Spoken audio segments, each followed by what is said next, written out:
Hello दोस्तों, मैं Sanjay sir आप सभी लोगों का आपके अपने YouTube परिवार द वर्टेक्स क्लासेस में स्वागत करते हैं। आज दोस्तों हम लोग नियुक्तों से संबंधित दूसरा पार्ट करेंगे। एक पार्ट हम लोग पढ़ चुके हैं, एक वीडियो पहले आ चुकी है। जिसने भी वो वीडियो ना देखी है वो वीडियो अवश्य देखकर आए। बहुत इंपॉर्टेंट वीडियो है और आज के भी क्वेश्चन बहुत इंपॉर्टेंट होने वाले हैं। एक एक क्वेश्चन को आपको नोट डाउन करना है, अच्छे से आपको याद भी करना है। चलिए दोस्तों हम लोग आज की क्लास शुरू करते हैं। वक्त तू कितना भी परेशान कर ले हमें, लेकिन याद रख किसी मोड़ पर हम तुझे भी बदल देंगे। वक्त तू कितना भी परेशान कर ले, लेकिन याद रख किसी मोड़ पर हम तुझे भी बदल देंगे। याद रखना है, वक्त को हर हाल में बदलना है, चाहे कुछ भी हो जाए, हार नहीं माननी है, जीतना ही जीतना है। चलिए दोस्तों, हमारा आज का पहला क्वेश्चन है जो बहुत इंपॉर्टेंट होने वाला है। निम्नलिखित में से किस क्रिकेटर को आईसीसी टी20 वर्ल्ड कप 2024 का ब्रांड एम्बेसडर नहीं बनाया गया है? इसका मतलब इसमें जो ऑप्शन है उनमें से 3 सही ऑप्शन है और एक ऑप्शन कैसा है, गलत है। जो अभी हाल ही में जो टी20 वर्ल्ड कप खेला जा रहा है, आप सभी को पता होगा, यह है टी20 मेंस वर्ल्ड कप। टी20 मेंस वर्ल्ड कप 2024, इसका आयोजन कहां किया जा रहा है? तो इसका जो आयोजन है वो 2 स्थानों पर किया जा रहा है। एक स्थान कौन सा है? यूएसए मतलब अमेरिका, और क्या है? West Indies. अमेरिका और वेस्ट इंडीज, ये आपको याद रखना है। अमेरिका और वेस्ट इंडीज में इसका आयोजन किया जा रहा है। अमेरिका और वेस्ट इंडीज। यदि आपसे क्वेश्चन ये पूछा जाए कि आईसीसी टी20 वर्ल्ड कप 2024 ये किस क्रम का है, इसका क्रम कौन सा है? तो इसका क्रम है 9वां। किस क्रम का ये वर्ल्ड कप है? टी20 वर्ल्ड कप 9वें क्रम का वर्ल्ड कप है। अगर आपसे क्वेश्चन ये पूछा जाए कि पहला वर्ल्ड कप का आयोजन कब किया गया था, पहला जो वर्ल्ड कप था इसका आयोजन कब किया गया, तो पहला टी20 वर्ल्ड कप का आयोजन किया गया था 2007 में। 2007 में, और जिसका विजेता कौन रहा था? तो जिसका विजेता रहा था भारत। याद होगा 2007 में भारत ने किसे हराया था? पाकिस्तान को हराकर यह वर्ल्ड कप जीता था, जिसका आयोजन कहां किया गया था? साउथ अफ्रीका में किया गया था। अब देखते हैं यहां पर आंसर क्या है इस क्वेश्चन का। पूछा गया कि किस क्रिकेटर को ब्रांड एम्बेसडर नहीं बनाया गया है? तो युवराज सिंह को भी बनाया गया है, क्रिस गेल को भी बनाया गया है और शाहिद अफरीदी को भी बनाया गया है। लेकिन ये जो रोजर बिन्नी है, इनको ब्रांड एम्बेसडर नहीं बनाया गया है। ये कौन है रोजर बिन्नी? तो रोजर बिन्नी कौन है? ये है बीसीसीआई के अध्यक्ष। रोजर बिन्नी कौन है? रोजर बिन्नी है बीसीसीआई के अध्यक्ष। यह भी बहुत इंपॉर्टेंट पॉइंट है, आपको याद रखना है। बीसीसीआई की स्थापना किस वर्ष हुई है? बीसीसीआई की स्थापना किस वर्ष हुई है? तो इसकी स्थापना हुई है 1928। और इसका हेडक्वार्टर कहां है? तो हेडक्वार्टर है वानखेड़े स्टेडियम, मुंबई। अब देखते हैं कि और भी कोई था जिसे ब्रांड एम्बेसडर बनाया गया है। तो पहले तो इसका आंसर क्या हो गया? इसका आंसर हो गया है हमारा, इसका आंसर क्या हो गया? रोजर बिन्नी। अब एक और भी है, कौन है? 4 लोगों को ब्रांड एम्बेसडर बनाया गया था। 3 हो गए हमारे cricketer, Yuvraj Singh, Chris Gayle और शाहिद अफरीदी। एक है धावक जिनका नाम है उसेन बोल्ट। क्या नाम है? Usain bolt. Usain bolt. कितने लोगों को ब्रांड एम्बेसडर बनाया गया है आईसीसी टी20 मेंस वर्ल्ड कप का? 4 लोगों को। युवराज सिंह, क्रिस गेल, शाहिद अफरीदी और चौथे कौन है? Usain bolt. ये उसेन बोल्ट कहां के रहने वाले हैं? तो उसेन बोल्ट रहने वाले हैं जमैका के। कहां के रहने वाले हैं? जमैका के रहने वाले हैं। ये भी आपको याद रखना, बहुत इंपॉर्टेंट पॉइंट है। एक क्वेश्चन दोस्तों आप हमें बताइए, ये बताइए वर्ल्ड लेवल पर आईसीसी जो है ये अंतरराष्ट्रीय क्रिकेट का आयोजन करती है। जैसे यहां लिखा हुआ ना आईसीसी टी20 वर्ल्ड कप, तो आईसीसी की स्थापना किस वर्ष हुई है? आईसीसी की स्थापना हुई है 1909। और इसके अध्यक्ष कौन है? तो इसके अध्यक्ष हैं ग्रेग बर्कले।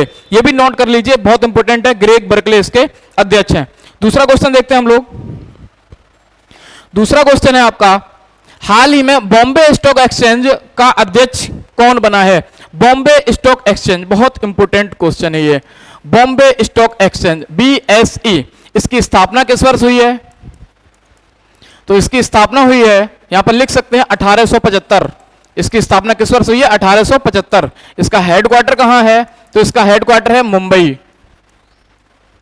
इसका हेडक्वार्टर कहां है? तो हेडक्वार्टर है मुंबई। और एक पॉइंट बहुत इंपॉर्टेंट है, बॉम्बे स्टॉक एक्सचेंज एशिया का सबसे पुराना स्टॉक एक्सचेंज है। यह एशिया का सबसे पुराना स्टॉक एक्सचेंज है। एशिया का सबसे पुराना स्टॉक एक्सचेंज है, बहुत इंपॉर्टेंट ये पॉइंट है। एशिया का सबसे पुराना स्टॉक एक्सचेंज कौन सा है? Bombay stock exchange. जिसकी स्थापना किस वर्ष हुई थी? 1875 में। जिसके अध्यक्ष अभी हाल ही में कौन बनाए गए हैं? तो इसके अध्यक्ष बनाए गए हैं प्रमोद अग्रवाल। कौन इसके अध्यक्ष बनाए गए हैं? इसके अध्यक्ष बनाए गए हैं प्रमोद अग्रवाल। अभी यहां पर एक नाम और भी लिखा हुआ है, गिरीश चंद्र चतुर्वेदी। गिरीश चंद्र चतुर्वेदी, ये भी बहुत इंपॉर्टेंट है। इनको बनाया गया है नेशनल स्टॉक एक्सचेंज का अध्यक्ष। किसका अध्यक्ष बनाया गया है? नेशनल स्टॉक एक्सचेंज, क्योंकि हमारे भारत में दो स्टॉक एक्सचेंज है, एक है नेशनल स्टॉक एक्सचेंज और एक कौन सा है? Bombay stock exchange. तो इसके अध्यक्ष कौन बने हैं? गिरीश चंद्र चतुर्वेदी। इसकी स्थापना किस वर्ष हुई थी? तो इसकी स्थापना हुई है 1992 में। किस वर्ष हुई है? 1992 में। और इसका भी हेडक्वार्टर कहां है? मुंबई में स्थित है। एक और यहां पर ऑप्शन लिख रखा है अनीस शाह। अनीस शाह को किसका अध्यक्ष बनाया गया है? अनीस शाह को बनाया गया फिक्की का अध्यक्ष। किसका अध्यक्ष बनाया गया है? अनीस शाह को बनाया गया फिक्की का अध्यक्ष। फिक्की की स्थापना किस वर्ष हुई है? फिक्की की स्थापना हुई है 1927 में। एक और भी यहां पर ऑप्शन लिख रखा है रघु श्रीनिवास। क्या नाम है यहां पर? रघु श्रीनिवास। बहुत इंपॉर्टेंट नाम है रघु श्रीनिवास। तो रघु श्रीनिवास को किसका अध्यक्ष बनाया गया है? इसको बनाया गया BRO। किसका अध्यक्ष बनाया गया है? BRO का अध्यक्ष बनाया गया है। Border road organisation. किसका अध्यक्ष बनाया गया है? Border road organisation. इसे हम कहते हैं, क्या कहते हैं? सीमा सड़क संगठन। सीमा सड़क संगठन। इससे इंपोर्टेंट एक पॉइंट बहुत इंपोर्टेंट है, क्या है? ये किस मंत्रालय के अधीन कार्य करता है? तो ये करता है रक्षा मंत्रालय के अधीन कार्य। किस मंत्रालय के अधीन ये कार्य करता है? तो ये रक्षा मंत्रालय के अधीन कार्य करता है। एक और पॉइंट लिख लीजिए BRO से संबंधित। एक और पॉइंट लिख लीजिए आप BRO से संबंधित। क्या पॉइंट है BRO से संबंधित? तो यह BRO का एक रिकॉर्ड है, वर्ल्ड रिकॉर्ड है। क्या है कि इसने 100 घंटे में, कितने घंटे में? 100 घंटे में 100 किलोमीटर की सड़क बनाई। 100 घंटे में 100 किलोमीटर की सड़क इसने तैयार की, बनाकर तैयार की। ये भी बहुत इंपॉर्टेंट है। 100 घंटे में 100 किलोमीटर की सड़क किसने बनाकर तैयार की थी? तो किसने की है? BRO, बॉर्डर रोड ऑर्गेनाइजेशन ने। जिसके अध्यक्ष कौन बने हैं? जिसके अध्यक्ष बने हैं प्रमोद अग्रवाल। सॉरी, जिसके अध्यक्ष कौन बने हैं? जिसके अध्यक्ष हैं, यहां पर लिखा हुआ है नाम रघु श्रीनिवास। प्रमोद अग्रवाल किसके अध्यक्ष हैं? तो ये अध्यक्ष हैं बॉम्बे स्टॉक एक्सचेंज के। चलिए दोस्तों, नेक्स्ट क्वेश्चन हम लोग देखते हैं। नेक्स्ट क्वेश्चन है, हाल ही में निर्वाचन आयुक्त किसे नियुक्त किया गया? निर्वाचन आयुक्त किसे नियुक्त किया गया? बहुत इंपॉर्टेंट क्वेश्चन है ये। निर्वाचन आयुक्त किसे नियुक्त किया गया है? सबसे पहले तो आपको यह पता होना चाहिए कि भारत में मुख्य निर्वाचन आयुक्त कौन है। मुख्य निर्वाचन आयुक्त, मुख्य निर्वाचन आयुक्त, मुख्य निर्वाचन आयुक्त कौन है? राजीव कुमार। मुख्य निर्वाचन आयुक्त कौन है? राजीव कुमार। और ये कौन से नंबर के निर्वाचन आयुक्त हैं? तो ये है 25वें क्रम के, ये 25वें क्रम के निर्वाचन आयुक्त हैं। ये भी बहुत इंपॉर्टेंट पॉइंट है। अब अगर आपसे क्वेश्चन पूछा जाए कि निर्वाचन आयुक्त कौन बने हैं, तो दो लोग बने हैं। कौन है निर्वाचन आयुक्त? एक है ज्ञानेश कुमार और दूसरे कौन है? सुखबीर सिंह। तो हमारा जो सही आंसर होगा वो होगा ऑप्शन A+B। तो हमारा सही आंसर क्या है? फोर्थ ऑप्शन हमारा सही है। यदि आपसे क्वेश्चन पूछा जाए कि निर्वाचन आयोग की समिति में कितने सदस्य होते हैं, तो हमें ये याद रखना है कुल सदस्य कितने होते हैं? 3 सदस्य होते हैं। कितने सदस्य होते हैं? 3 सदस्य। वो कैसे हम याद रखेंगे? इसे याद रखेंगे 1+2। कैसे? एक जो है वो है मुख्य निर्वाचन आयुक्त और 2 कौन है? 2 है निर्वाचन आयुक्त। ये आपको याद रखना। तो निर्वाचन आयुक्त कौन बने हैं? ज्ञानेश कुमार और सुखबीर सिंह। लेकिन मुख्य निर्वाचन आयुक्त कौन है? राजीव कुमार। ये आपको याद रखना है। एक यहां पर ऑप्शन है नवाब सलाम। नवाब सलाम, नवाब सलाम किसके अध्यक्ष बने हैं? तो नवाब सलाम बने हैं इंटरनेशनल कोर्ट, अंतरराष्ट्रीय न्यायालय के अध्यक्ष कौन बने हैं? मुख्य न्यायाधीश कौन बने हैं? नवाब सलाम बने हैं। यदि आपसे क्वेश्चन पूछा जाए कि इसका हेडक्वार्टर कहां है, तो हेडक्वार्टर है द हैग में। कहां है? इसका हेडक्वार्टर है द हैग। यह भी आपको याद रखना। इंटरनेशनल कोर्ट की स्थापना किस वर्ष हुई थी? तो इंटरनेशनल कोर्ट की स्थापना हुई है 1945। किस वर्ष हुई है? 1945। एक क्वेश्चन आप लोगों के लिए और आपको इसे कमेंट में बताना है। आपको यह बताना अभी हाल ही में 2024 में जो लोकसभा के इलेक्शन हुए हैं, 2024 लोकसभा के इलेक्शन हुए, किस क्रम की लोकसभा थी? तो आपको लोकसभा का क्रम बताना है। ये किस क्रम के लोकसभा के इलेक्शन हुए हैं, ये आपको कमेंट बॉक्स में बताना है। चलिए दोस्तों, नेक्स्ट क्वेश्चन हम लोग देखते हैं। नेक्स्ट क्वेश्चन है, हाल ही में सीआरपीएफ के नए महानिदेशक कौन बने हैं? बहुत इंपॉर्टेंट क्वेश्चन है। सीआरपीएफ के नए महानिदेशक, सबसे पहले आपको यह याद रखना है कि सीआरपीएफ जो है, सीआरपीएफ, अभी तो आपको यह बताएंगे, आप लोग कहेंगे सीआरपीएफ इसे क्या कहते हैं? Central reserve police force. लेकिन जब इसकी स्थापना हुई थी तब इसका नाम कुछ और ही था। तो सबसे पहले इसकी स्थापना कब हुई थी? इसकी स्थापना हुई है 1939 में। 1939 में इसका नाम क्या था? जब इसकी स्थापना हुई थी तब इसका नाम था क्राउन रिप्रेजेंटेटिव पुलिस फोर्स। क्या नाम था? Crown representative police force. लेकिन इसको नाम 1949 से इसका नाम 1949 से क्या रख दिया गया, तो इसका नाम रखा गया है सेंट्रल रिजर्व पुलिस फोर्स। क्या नाम रखा गया है, सेंट्रल रिजर्व पुलिस फोर्स। कब से हुआ है नाम इसका, 1949 से। लेकिन पहले जब स्थापना के समय इसका नाम क्या था, तो क्राउन रिप्रेजेंटेटिव पुलिस फोर्स। ये भी आपको याद रखना है। इसके अध्यक्ष कौन बने हैं, तो इसके अध्यक्ष बने हैं, यहां पर लिखेंगे हम लोग, इसके अध्यक्ष कौन बने हैं, तो इसके अध्यक्ष बने उपेंद्र, यहां पर नाम है इसके अध्यक्ष बने अनीश दयाल सिंह। क्या नाम है, अनीश दयाल सिंह। अच्छा, यहां पर आप लोग देख रहे होंगे 5 ऑप्शन दे रखे हैं। कितने ऑप्शन दे रखे हैं, 5 ऑप्शन दे रखे हैं। अनीश दयाल सिंह इसके कौन बने हैं, अध्यक्ष बने हैं। चलिए दोस्तों आगे हैं यहां पर ऑप्शन, उपेंद्र द्विवेदी, ये किसके अध्यक्ष बने हैं, ये हमने आपको बताया था लास्ट वीडियो में। क्या बताया था आपको, उपेंद्र द्विवेदी अध्यक्ष किसके बने हैं, तो ये बने हैं थल सेना के अध्यक्ष। थल सेना के अध्यक्ष कौन बने हैं, उपेंद्र द्विवेदी। और नेक्स्ट यहां पर नाम जो लिखा है वो नाम है विवेक राम चौधरी। क्या नाम है, विवेक राम चौधरी। ये किसके अध्यक्ष बने हैं, तो ये बने हैं वायुसेना के अध्यक्ष। ये किसके अध्यक्ष बने हैं, वायुसेना के अध्यक्ष। और यहां पर नेक्स्ट नाम है दिनेश कुमार त्रिपाठी। दिनेश कुमार त्रिपाठी ये किसके अध्यक्ष बने हैं, तो दिनेश कुमार जो त्रिपाठी हैं ये अध्यक्ष बने हैं। यहां पर लिखेंगे हम लोग नौसेना के अध्यक्ष। ये किसके अध्यक्ष बने हैं, ये बने हैं नौसेना के अध्यक्ष। अब आप इन तीनों का क्रम भी बता दीजिए, है ना, कौन कौन से हैं। तो थल सेना के जो अध्यक्ष बने हैं ये कौन से नंबर के, 30वें क्रम के अध्यक्ष हैं। कौन से क्रम के, 30वें क्रम के। नाम क्या है, उपेंद्र द्विवेदी। अगला नाम है विवेक राम चौधरी। विवेक राम चौधरी किसके अध्यक्ष बने हैं, वायुसेना के। ये कौन से क्रम के हैं, तो ये 27वें क्रम के अध्यक्ष हैं। कौन से क्रम के हैं, 27वें क्रम के ये अध्यक्ष हैं। यहां पर नेक्स्ट नाम है क्या नाम इनका, दिनेश कुमार त्रिपाठी। किसके अध्यक्ष बने हैं, नौसेना के। ये किस क्रम के अध्यक्ष हैं, तो ये है 26वें क्रम के अध्यक्ष हैं। बहुत इंपॉर्टेंट है ये तीनों ही पॉइंट, आपको याद रखना है। अगला यहां पर जो 5वां ऑप्शन आपको दे रखा है, ये किसके अध्यक्ष बने हुए हैं, ये भी आप देख लीजिए, दलजीत सिंह चौधरी। तो दलजीत सिंह चौधरी किसके अध्यक्ष बने हैं, ये बने हैं एसएसबी।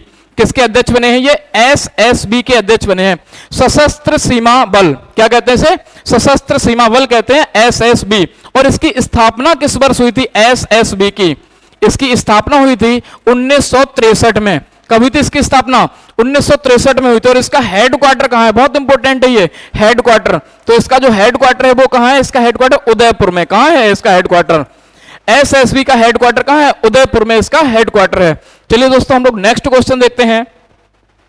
नेक्स्ट क्वेश्चन है, हाल ही में बिम्स्टेक के नए महासचिव कौन बने हैं। बिम्स्टेक के नए महासचिव कौन बने हैं, यह भी बहुत इंपॉर्टेंट क्वेश्चन है आप लोगों के लिए। बिम्स्टेक के नए महासचिव कौन बने हैं। सबसे पहले आपको यह भी याद रखना है कि बिम्स्टेक की फुल फॉर्म क्या होती है। तो यहां पर लिख लीजिए, यहां पर लिख लीजिए bay of Bengal, bay of Bengal initiative, initiative for multi sectoral multi sectoral, और यहां पर लिखिए आप technical and economic cooperation. BIMSTEC की ये होगी इसकी full form, bay of Bengal initiative for multi sectoral technical and economic cooperation. इसकी स्थापना किस वर्ष हुई है, ये भी यहां पर लिख लीजिए, इसकी स्थापना किस वर्ष हुई है। तो इसकी स्थापना हुई है 1997। इसकी स्थापना किस वर्ष हुई है, 1997। जिसका हेडक्वार्टर कहां है, तो इसका हेडक्वार्टर है ढाका। इसका हेडक्वार्टर कहां है, हेडक्वार्टर है आपका ढाका में।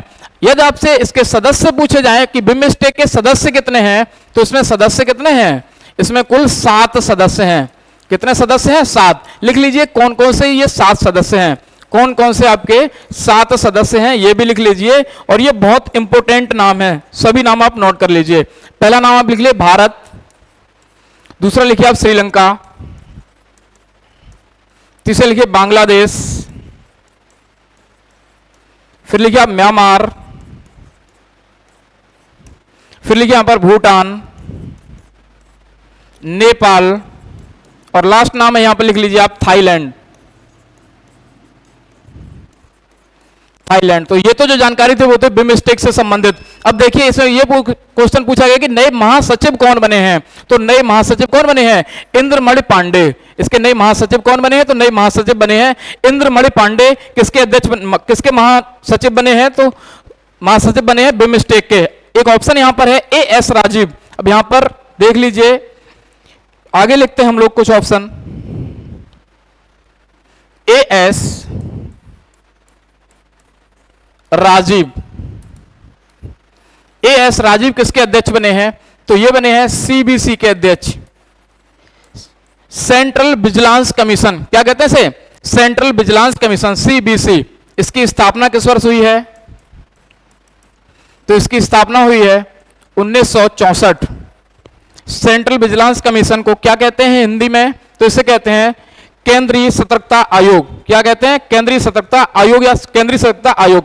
1964 में इसकी स्थापना हुई है। अब एक पॉइंट आपको बताना है यहां पर, इसकी स्थापना किस समिति की सिफारिश पर हुई है? इसकी स्थापना किस समिति की सिफारिश पर हुई है? लिख लीजिए यहां पर, संथानम समिति। संथानम समिति की सिफारिश पर सीबीसी की स्थापना की गई। नेक्स्ट यहां पर जो नाम है, नेक्स्ट यहां पर जो नाम है वो है राकेश रंजन। और एक और भी नाम है यहां पर, अरिंदम बागची। ये दोनों ही बहुत इंपॉर्टेंट है, अरिंदम बागची और राकेश रंजन। यहां पर लिखिए अरिंदम, अरिंदम बागची। ये भी बहुत इंपॉर्टेंट है, अरिंदम बागची। इन्हें भी नोट डाउन कर लीजिए।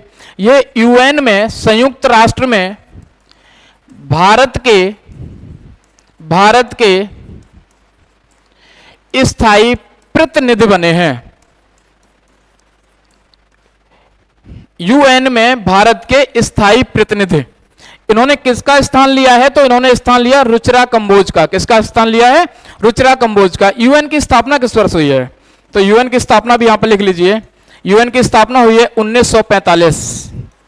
एग्जैक्ट डेट पूछी जाए तो आप क्या बताएंगे? तो आप डेट बताएंगे 24 अक्टूबर 1945, क्योंकि 24 अक्टूबर को क्या किसका स्थापना दिवस मनाया जाता है? संयुक्त राष्ट्र का स्थापना दिवस मनाया जाता है। एक और यहां पर नाम था, क्या नाम? यहां पर एक नाम है राकेश रंजन।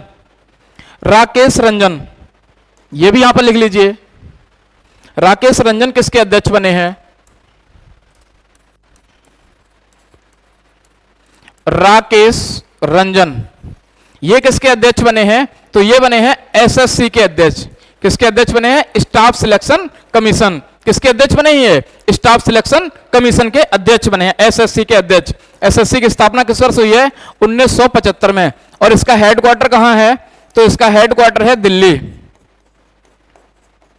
इसका हेडक्वार्टर कहां है? तो इसका हेडक्वार्टर है दिल्ली में। एक ऑप्शन आप लोगों के लिए है, ये जो बचा हुआ है, ए एम खानविलर। लास्ट वीडियो हमने आपको बताया भी था कि ए एम खानविलर कौन बने हैं भारत के। चलो इतनी हिंट देते हैं, ये भारत के जो भी बने हैं वो दूसरे क्रम के बने हुए हैं। ये भी ऑप्शन आपको किसमें बताना है? ये ऑप्शन आपको कमेंट बॉक्स में बताना है। ठीक है दोस्तों, आज की हमारी जो क्लास थी वो इतनी क्लास थी। आपको कैसी लगी आज की क्लास? आप लोग कमेंट बॉक्स में अच्छे से कमेंट करना है और जितना हो सके उतना क्लास को शेयर करना है और हो सके तो लाइक भी कीजिए। धन्यवाद दोस्तों।